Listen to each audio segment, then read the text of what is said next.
নমস্কার, সনাতন ধর্মকথা চ্যানেলে আপনাদের সবাইকে স্বাগত।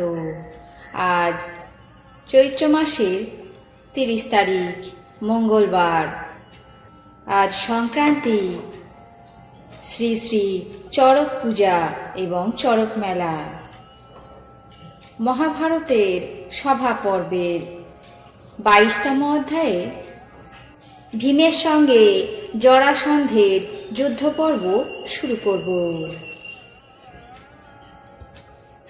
নারায়ণং নমস্কৃত্য নরং চৈব নরোত্তমং দেবীং সরস্বতীং ব্যাসাম ততো জয়মুদীরয়েৎ।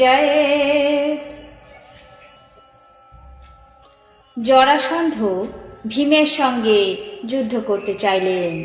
ওই সময় পুরোহিত মাল্য এবং অন্যান্য মঙ্গলজাত দ্রব্য, ঔষধ প্রভৃতি নিয়ে জরাসন্ধের সামনে উপস্থিত হলেন।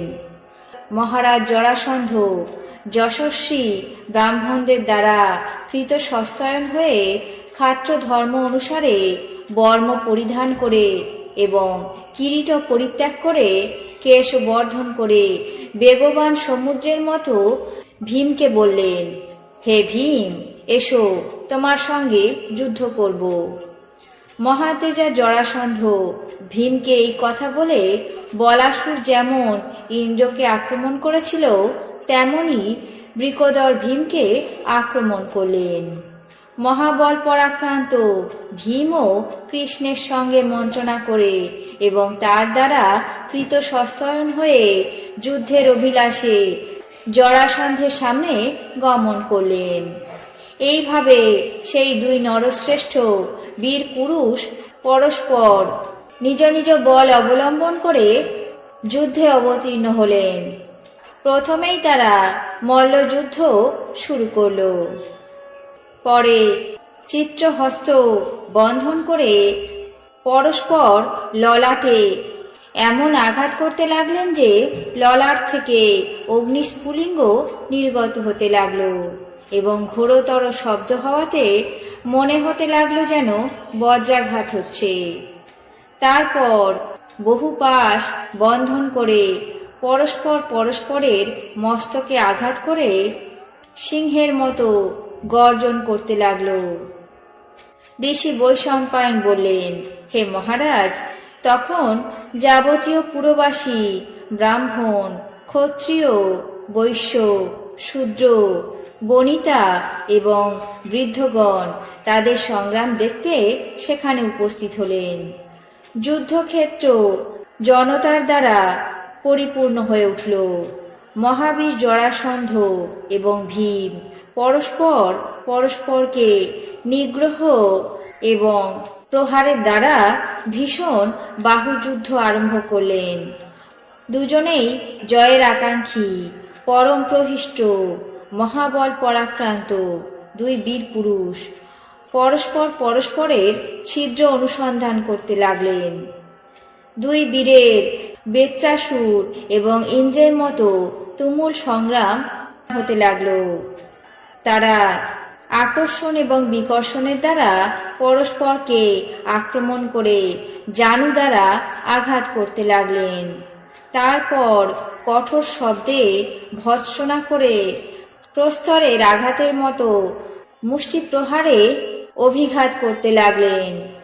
উভয়েই বিস্তৃত বক্ষ, উভয়েরই দীর্ঘ বাহু, উভয়েই যুদ্ধ কুশলী। সুতরাং দুজন দুজনকে লৌহ অর্গলের মতো বাহু দ্বারা সংশক্ত করলেন। দুই মহাত্মার যুদ্ধ কার্তিক মাসের প্রথম দিন আরম্ভ হয়ে অনাহারে অবিশ্রান্ত 13 দিন পর্যন্ত দিন রাত্রি যুদ্ধ সমানভাবে চলেছিল। চতুর্দশ দিনে রাত্রিতে মগধরাজ জরাসন্ধ ক্লান্ত হয়ে নিবৃত্ত হলেন। বাসুদেব জরাসন্ধকে ক্লান্ত দেখে ভীমকে সম্বোধন করে বললেন, হে কৌন্তেয়, ক্লান্ত শত্রুকে পীড়ন করা উচিত নয়। অনেকেই সেই পীড়ায় জীবন পরিত্যাগ করে। অতএব এখন ইনি তোমার সঙ্গে যুদ্ধ করার উপযুক্ত অবস্থায় নেই। এর সঙ্গে বাহু যুদ্ধ করো। ভীম তখন কৃষ্ণের কথা শুনে দুর্জয় জরাসন্ধকে সেই অবস্থায় দেখে জয় করবার জন্য অধিক ক্রুদ্ধ হয়ে উঠলেন। তারপর কৌশল অভিজ্ঞ ভীম জরাসন্ধ বধের জন্য বাসুদেবকে বললেন, হে কৃষ্ণ, এই পাপাত্মার কক্ষ দেশে এমন বসন আবদ্ধ আছে যে এ প্রাণ নেওয়া সহজ হচ্ছে না। তখন বাসুদেব জরাসন্ধের বধের জন্য দ্রুত ভীমকে বললেন, হে ভ্রাতা ভীম, তোমার যে দৈব বল এবং বায়ুবল আছে, দ্রুতই তা জরাসন্ধকে প্রদর্শন করাও। মহাবল পরাক্রান্ত ভীম এমন অভিহিত হয়ে জরাসন্ধকে উৎক্ষিপ্ত করে ঘূর্ণিত করতে লাগলেন। শতবার ঘূর্ণন করিয়ে জানু দ্বারা তার পৃষ্ঠদেশ ভঙ্গ করে সিংহের মতো গর্জন করে তার দুই চরণ ধরে দ্বিধা বিভক্ত করলেন। আজ মহাভারতের সভা পর্বের 22তম অধ্যায়ে ভীমের সঙ্গে জরাসন্ধের যুদ্ধ পর্ব এখানেই শেষ করছি। বাকি অংশ আগামী পর্বে পাঠ করে শোনাবো। এখন জেনে নেব আজকের দিনের 12টি রাশির রাশিফল। মেষ, রোগ মুক্তি। বৃষ, পরনির্ভরতা। মিথুন, গৌরব বৃদ্ধি। কর্কট, মানসিক চিন্তা। সিংহ, অভিমান। কন্যা, বন্ধু সমাগম। তুলা, বিচ্ছেদ ভয়। বৃশ্চিক, বিপথে চালিত। ধনু, আয়ের সুযোগ। মকর, পত্নী কলহ। কুম্ভ, নেতৃত্ব লাভ। মীন, চিন্তান্বিত। এই ছিল আজকের দিনের 12টি রাশির রাশিফল। আপনাদের কেমন লাগলো তা অবশ্যই কমেন্ট বক্সে জানাবেন। চ্যানেলটিকে সাবস্ক্রাইব করবেন, লাইক করবেন, শেয়ার করবেন। ধন্যবাদ।